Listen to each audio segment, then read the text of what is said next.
Let's go. नमस्कार, मैं आज सवाल पे आप सबके साथ यूपी न्यूज़ पर फिर से एक बार आ चुकी हूँ।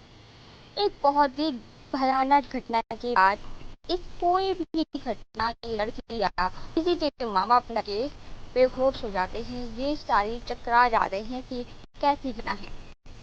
चलिए जानते हैं। कोलकाता में एक मर्डर केस होता है। कोलकाता में एक मर्डर रेप केस हो जाता है, जो एक ऐसी ट्रेनी डॉक्टर जो इंटर करने जाती है, लगातार 36 घंटे से लड़की काम कर रही थी। उसके बाद वो आराम करने के लिए सेमिनार हॉल में जाती है। वहाँ सेमिनार हॉल में जब वो जाती है, उसके बाद वो आराम कर रही थी। उसी वक्त एक आदमी आते हैं, 4 आदमी आते हैं। अभी तक इस चीज़ का खुलासा नहीं हो पाया है और उसके साथ बहुत दरिंदगी तरीके से बदतमीजी की जाती है। एक किसी भी मेल पर्सन में एक दिन में 125 ग्राम सीमेंट पाना नामुमकिन है, जो कि वो पाया गया है। ये एक रेप नहीं, गैंग रेप है। निर्भया कांड के बाद ये दूसरा कांड है जिसकी और अभी तक इसका कोई सुनवाई नहीं है उस माँ बाप पे। चलिए जानते हैं कब हुआ। 9 अगस्त 2024 को एक ऐसा कांड होता है कोलकाता में, जो ट्रेनी डॉक्टर रात 11 बजे के करीब अपने माँ बाप को फ़ोन करके कहती है, हेलो मम्मा, अब मैं पहुँच गई हूँ और सेफ भी हूँ, आप सो जाओ। वह एक नॉर्मल तरीके से एक व्यक्ति ज़िंदगी जी रहा है और रात के 2 बजे के करीब वो थक जाती है और फ्री भी हो जाती है थोड़ा सा।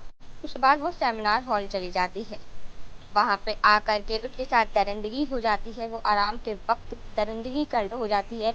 अपने लिए वो प्रोटेक्शन लेती है, अपने लिए अपना बचाव करती है, फिर भी उसके साथ कहीं ना कहीं वो बदतमीजी हो जाती है। वो चश्मा पहनी हुई, तो उसकी जो आंखें हैं उस पर चश्मा फोड़ दिया जाता है।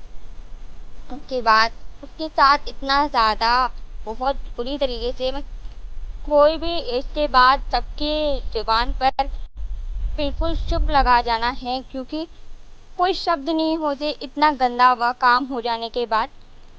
फिर बात है कि जब सुबह एक माँ बाप को बोला गया सुबह 7 बजे के करीब, आपकी बेटी ने सुसाइड कर लिया है, तब एक माँ बाप वहाँ जाते हैं, अपने पड़ोसी के साथ जाते हैं और पड़ोसी से कहते हैं, उसने कहा मेरी बेटी ने सुसाइड कर लिया है।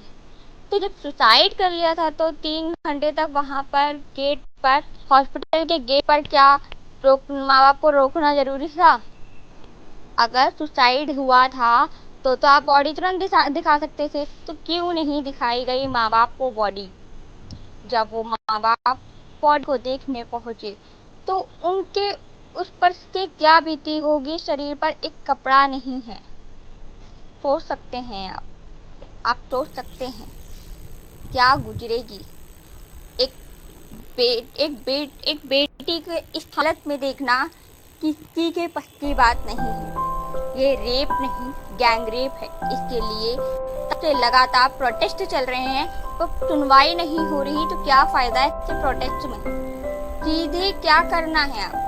क्या कब तक होगा ऐसा? पहला निर्भया कांड, आए दिन कहीं ना कहीं गैंग रेप, कहीं रेप, कब तक होगा? कब तक? अब लड़कियां सिर्फ अपने आप को कह सकेंगी आजकल बिना पैसों के जिंदगी नहीं है और पैसे कमाने के लिए लड़कियों को बाहर जाना पड़ रहा है। तो ये कब तक होगा? हर एक लड़की, मैं एक लड़की हूँ, मैं भी पूछती हूँ ये कब तक होगा? कल को मैं भी बाहर निकलूंगी, कहाँ तक ये जायज है? कहाँ तक? आप एक बात कहते हो कि माँ बाप के पल्लू पे बंधे रहोगे क्या? ये जो लड़के हैं, ये दरिंदगी करने वाले, क्या माँ बाप के पल्लू में बंधे रहे हो? जो लड़कियों को बांधने की कोशिश कर रहे हो, कब तक बांधोगे?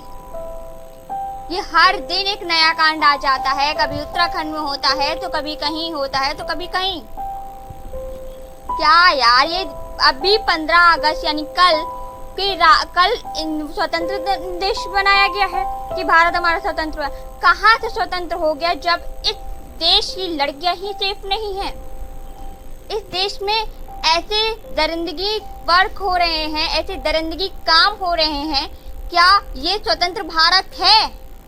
नहीं लगता, मुझे तो नहीं लगता। आधे से ज्यादा देशवासियों को जो प्रोटेस्ट कर रहे हैं, कहीं इसके लिए मोमबत्तियां कैंडल मार्च हो रहा है, तो कहीं कुछ, क्या कब तक होगा ये? आगे जानने के लिए बने रहिए मेरे साथ। मैं आस्था बाजपेयी।